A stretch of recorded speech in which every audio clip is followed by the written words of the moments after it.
Kemudian kita langsung ke pertanyaan yang keenam dari Kakwoh Tutorial. Pertanyaannya adalah, Bang, saya rasa banyak yang nonton, tapi malas subscribe. Itu yang saya rasakan. Oke, nggak mungkin kita nyuruh mereka untuk subscribe. Solusinya gimana, Bang, supaya mereka subscribe dan nggak sekedar nonton atau menikmati saja? Jadi gini, kita balik. Kenapa setelah menonton orang tidak mensubscribe? Atau gini, kenapa lu nonton video tapi lu nggak subscribe channel YouTube-nya? Tanyakan deh ke diri sendiri. Nah, gue menangkap gini, ada 3 jawaban ketika kita setelah menonton suatu video ya. Kita bisa subscribe karena kontennya bagus, kita suka. Kita tidak subscribe karena nggak suka sama kontennya, atau kita masih ragu-ragu antara subscribe dan tidak subscribe. Nah, biasanya kalau yang ragu-ragu ini, dia akan menonton konten video kita yang lain, atau dia mengunjungi channel YouTube kita. Makanya di sini penting nih untuk mempercantik channel YouTube kita dan juga memperbanyak video kita. Karena mereka yang ragu-ragu ini akan melihat nih, kira-kira layak nggak nih channel ini untuk gua subscribe. Ketika mereka yakin, otomatis mereka akan mensubscribe channel YouTube kita. Oke, itu salah satu masukannya. Nah, mungkin ini ada tips yang lainnya lagi gimana cara penonton subscribe channel YouTube kita. Yang pertama yaitu ada yang namanya call to action, mengajak orang subscribe. Ini penting ya di dalam konten. Nggak apa-apa, siapa bilang kita nggak boleh gitu mengajak orang untuk subscribe? Boleh aja. Ayo teman-teman semua yang suka dengan video ini, jangan lupa ya subscribe channel YouTube. Nah, gitu kan? Itu sebuah ajakan. Bisa melalui lisan, atau juga melalui tombol animasi, sehingga orang melihat, oh iya, subscribe dan bunyikan loncengnya. Nah, ini adalah call to action, mengajak orang untuk subscribe atau menonton video kita yang lain. Kemudian cara yang kedua yang bisa kita lakukan adalah dengan memberikan link subscribe di kolom deskripsi. Nah, ini juga teknis banget nih. Ketika kita mengisi deskripsi, ya cantumkan aja di situ link untuk subscribe. Kadang orang tuh lagi malas gitu kan, lagi baca-baca deskripsi, ayo udah klik aja lah. Nah, itu ketika ngeklik link tersebut, dia akan langsung subscribe. Nah, kemudian yang ketiga di sini adalah percantik channel YouTube kita. Seperti gue bilang tadi, ketika orang ragu-ragu, mereka biasanya akan mengecek channel YouTube-nya. Ketika, lihat channel YouTube-nya, header-nya bagus, logonya bagus, namanya bagus, berandanya bagus, dibuat playlist, deskripsinya bagus, mereka akan tertarik untuk subscribe channel YouTube kita. Oke, semoga membantu Kakwoh Tutorial. Gua doakan setelah menerapkan langkah-langkah ini, subscribernya segera meningkat. Oke, kita lanjut.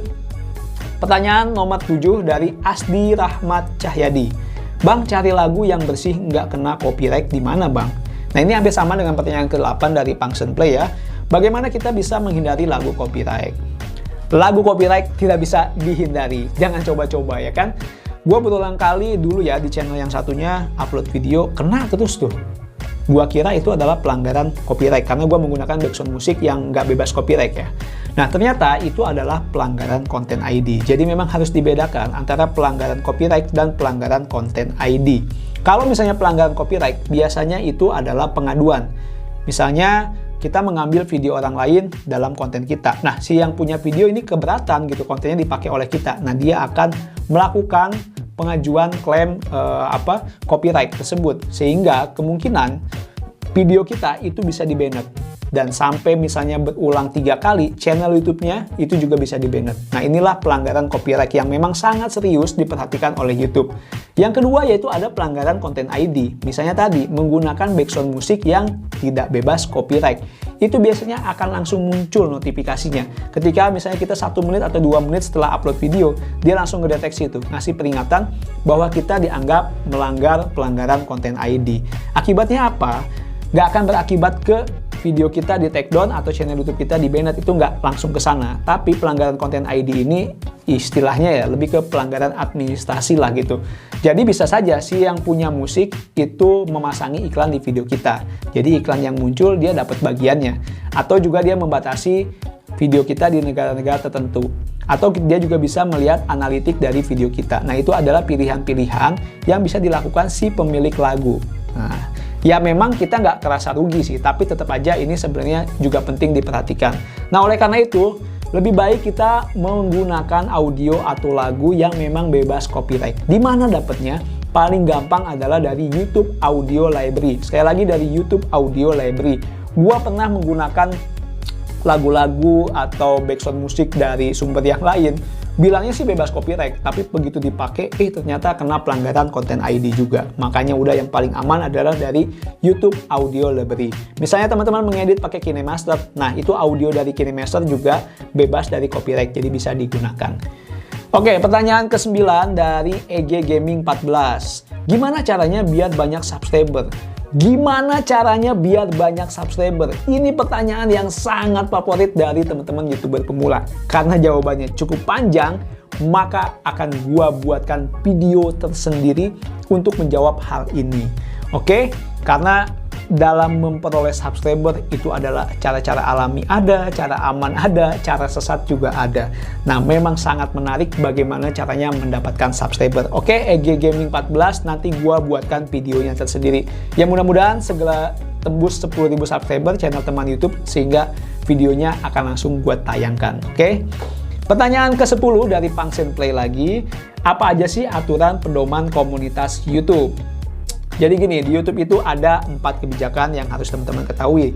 Pedoman komunitas, tentang copyright, tentang YouTube Partner Program, dan yang keempat, itu aturan untuk pengiklan. Nah, yang paling penting adalah tentang pedoman komunitas dan juga copyright. Pedoman komunitas itu mengatur apa yang boleh dan apa yang tidak boleh dilakukan di YouTube. Ini berlaku bukan hanya untuk konten kreator atau YouTuber. Untuk pemilik akun YouTube saja yang nggak buat channel YouTube, itu juga berlaku pedoman komunitas. Misalnya, teman-teman memberikan komen spam, atau ngejang, atau komen yang mengandung unsur kekerasan, ketelanjangan, pornografi, dan lain-lain. Nah, itu dianggap melanggar pedoman komunitas. Sehingga komentar pun bisa dimasukkan ke dalam tong sampah, tidak ditampilkan. Ini adalah bentuk penegakan dari pedoman komunitas. Nah, teman-teman yang penasaran apa itu pedoman komunitas, bisa nonton video lengkapnya, udah pernah gua bahas. Klik aja nih di sini. Oke, itu dia tentang pedoman komunitas. Semoga membantu jawabannya. Kemudian yang ke-11 pertanyaannya dari Coming Official. Kenapa banyak penurunan ya bang? Apanya yang turun? Ini gue pernah tanyakan ke dianya. Apanya yang turun? Dia nggak ngejawab ya. Jadi mungkin maksudnya gini, selama pandemi ini memang terjadi penurunan pendapatan YouTuber. Karena kenapa? Ya alasannya sih gini, pengiklan itu kan, perusahaan itu kan memasang iklan dengan harapan produknya terjual atau produknya dibeli oleh penonton. Nah, di kala pandemi ini, orang juga males nih membeli sesuatu gitu, mereka lebih banyak berhemat. Nah, otomatis pengiklan ini juga mengurangi iklannya atau dia membayar biaya iklan lebih murah kepada YouTube karena YouTube juga tahu dengan keadaan sekarang. Nah, akhirnya ini berakibat kepada pendapatan YouTuber yang berkurang. Mungkin maksudnya ini ya, penurunan dari pendapatan. Karena kalau dari segi viewer, justru di masa pandemi ini penonton YouTube itu meningkat dengan tajam. Oke, semoga membantu dari Coming Official. Ya, itu adalah pertanyaan-pertanyaan umum yang bisa gua jawab. Mungkin nanti durasinya semoga nggak terlalu panjang. Kalau misalnya masih ada yang penasaran, silahkan bertanya di kolom komentar. Ini ada beberapa pertanyaan teknis yang belum gua jawab. Mudah-mudahan nanti bisa gua buatkan videonya tersendiri. Itu dia untuk Q&A untuk sesi pertama ini. Semoga membantu teman-teman yang tadi bertanya di postingan channel teman YouTube. Sekali lagi, kalau misalnya masih ada yang ingin ditanyakan, langsung aja tanya di kolom komentar. Terima kasih sudah menonton. Jangan lupa memberikan like, komen, dan share video ini jika dirasa bermanfaat. Yang belum subscribe, jangan lupa nih subscribe channel teman YouTube. Oke, thank you sudah menonton. Sampai jumpa dan salam sukses selalu.